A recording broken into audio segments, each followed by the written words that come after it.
Hi everyone, I'm Steph and I review everything, and today I want to talk to you about true crime podcasts, specifically 5 true crime podcasts. But first, if you're new here, so am I, so thanks for watching and liking and leaving me a comment and maybe subscribe to my channel. I review all kinds of things and I appreciate your support. I'm just starting out, so it means a lot. Alright, so in the world of podcasts, true crime is one of the most popular topics of discussion. There are podcasts that focus on like certain subsets of criminals, such as serial killers or female killers. There are podcasts that tell lesser known stories. I've listened to many of these podcasts over the years. And today I'm just going to talk about 5 of them, and I'm going to count them down of these 5 from my least to most favorite. This isn't comprehensive, obviously. I'm just going to talk about 5 of them that I return to a lot, that I regularly listen to. So obviously your list would include something different. So go ahead and comment below and tell me which podcasts you like better than the 5 I've listed, and tell me what you think. And maybe I'll check out your favorite podcast too. All right, so number 5, let's talk about serial killers. This podcast is fairly thorough, and I'm always impressed at their ability to like continue making content. So you would think that after years of stories, they would run out of serial killers to talk about, but they do just keep going. Serial Killers is hosted by Greg Polcyn and Vanessa Richardson. They always give this little disclaimer about not being psychologists or psychiatrists, but that they've done a lot of research for the show, and they do some psychoanalysis of the killers that they're talking about to some extent. They quote a lot of like medical professionals, and their analysis is usually pretty good. Serial Killers has covered all the infamous guys, Bundy, Dahmer, Gacy, Kemper, etc. But they also tell stories of much lesser known serial killers, such as there was a story about a French medical doctor named Marcel Petois who was caught after the remains of 23 people were found in his basement in Paris during World War II. So you maybe have never heard of him. There are a lot of like international as well as US stories told. Most of the stories on this podcast are done in 2 episodes, and they do a lot of crossover, like presenting other podcasts and things, so that's cool. The scripts are thoroughly researched by the Serial Killers staff, and they're really well written, but I do have a couple of small complaints. First, sometimes the hosts describe how a victim was feeling or what they were thinking about in the moments before death. Here's a little example of that from the episode The Chicago Rippers Part 2. On the night of October 6, 1982, 20-year-old Beverly Washington walked the streets of Chicago.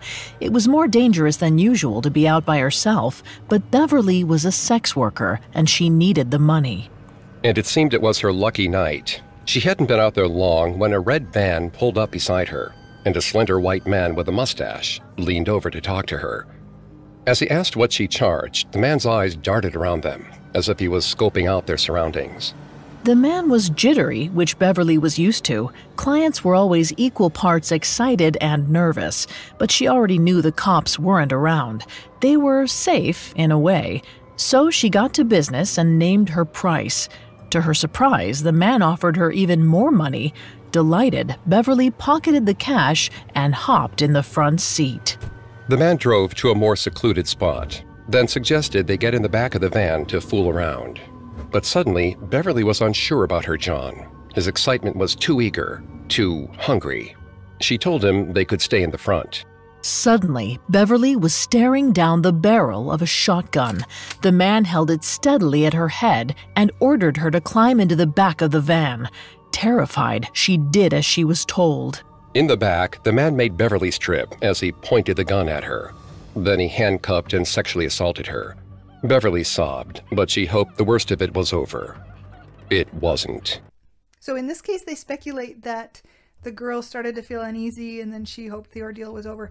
And they may be 100% correct, but I always wonder, how do they know? Unless the killer told about this, that this is how it went down and this is what she was thinking and this is what she said. It's hard to know. It's fine. I know this is a part of storytelling, and this isn't the only podcast that does this. It just kind of stands out to me sometimes when they do it. I feel like there maybe ought to be a little caveat, like we can only guess, we imagine this is what this person was feeling or thinking before launching into this narration. They don't do it in every episode, but it's enough that it does kind of jump out to me when they do. Sometimes they even tell you what the killer was feeling, which is fine if it comes from like the killer's confession or something. I don't know whether that's the case. The show is really scripted, and sometimes it feels a little stiff and impersonal, but that may also just come down to how the narrators speak, just their cadence. My other complaint is that sometimes the serial killer scripts lean into whatever is politically popular at the moment, and I think that should be avoided. Like, tell us the story like a journalist. Don't give us any kind of personal angle. The one example of this that I can think of is that when people were losing their minds and like freaking out about defunding police, I noticed a distinctly anti-police vibe for a few episodes. I personally don't think this is necessary. Do cops screw up? Of course, they're human. Do they sometimes do bad things? Yes, again, they're human. But are all cops evil? Of course not. And to pander to whatever craziness is going on out there is a bit of a mistake, in my opinion. It makes the lasting quality of that episode a little bit less. Like, it's not going to hold up as well, in a decade. I'm not saying they shouldn't tell stories of like killer cops or talk about what happens when the police drop the ball. Obviously, those are parts of the stories. I just feel like they shouldn't lean into whatever is trending on Twitter. They should maybe be a little more neutral and journalistic in their storytelling. But overall, I really do like Serial Killers, and I do keep returning to it and listening to it.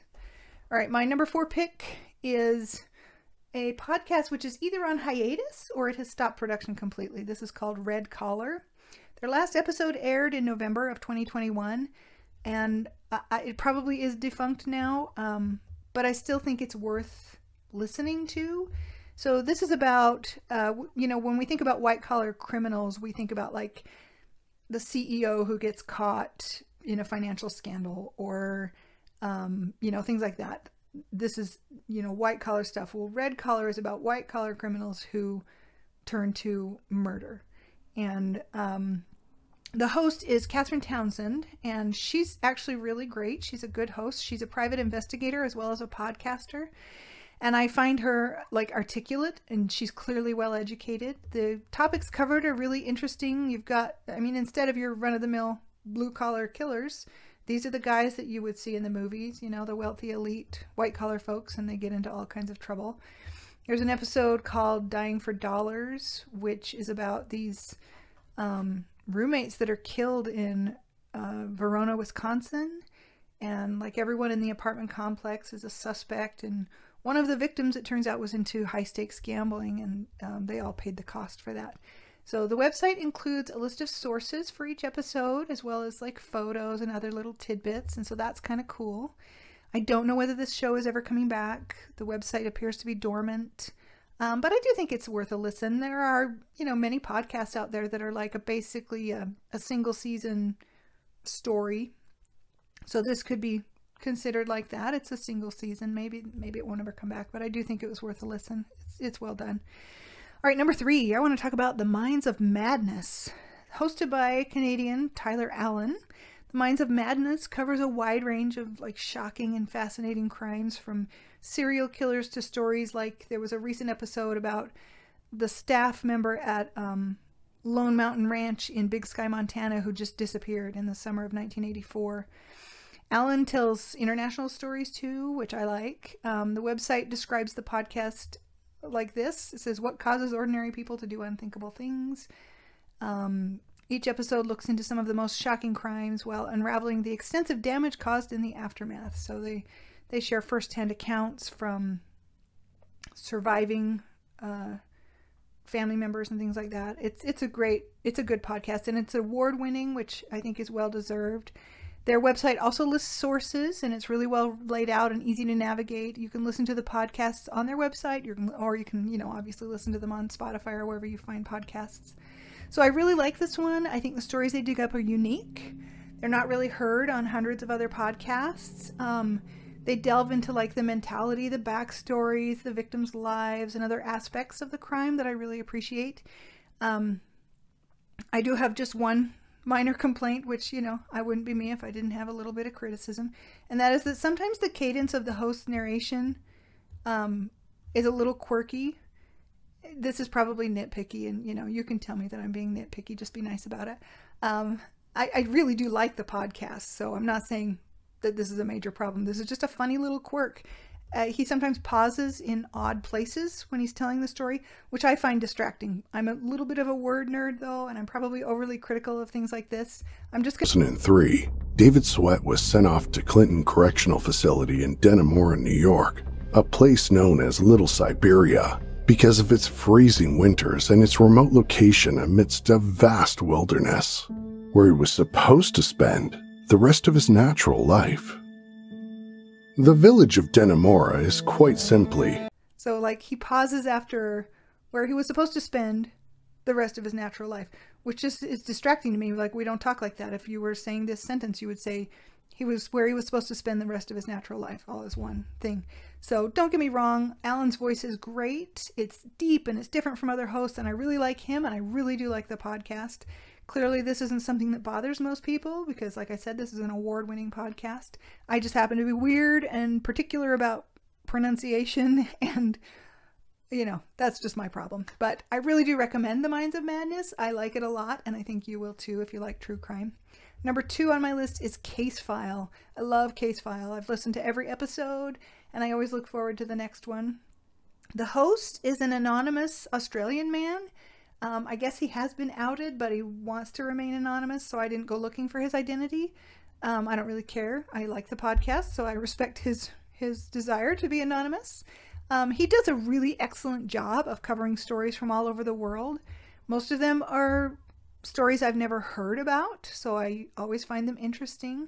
One recent episode was about a man living in the Czech Republic who inadvertently intercepted a video feed of a child being abused in a nearby home. The stories cover a range from historical to modern as well. I love the variety, and I appreciate the matter-of-fact but compassionate way that the host relates the events. He goes into really great detail about the victims and their lives and deaths and family members, which I appreciate. The stories aren't just about the killers, although their lives are discussed as well. I find the scripts for Case File to be really well written, intriguing, and in-depth. They cover both solved and unsolved crimes, and like I said, they tell stories from all over the world.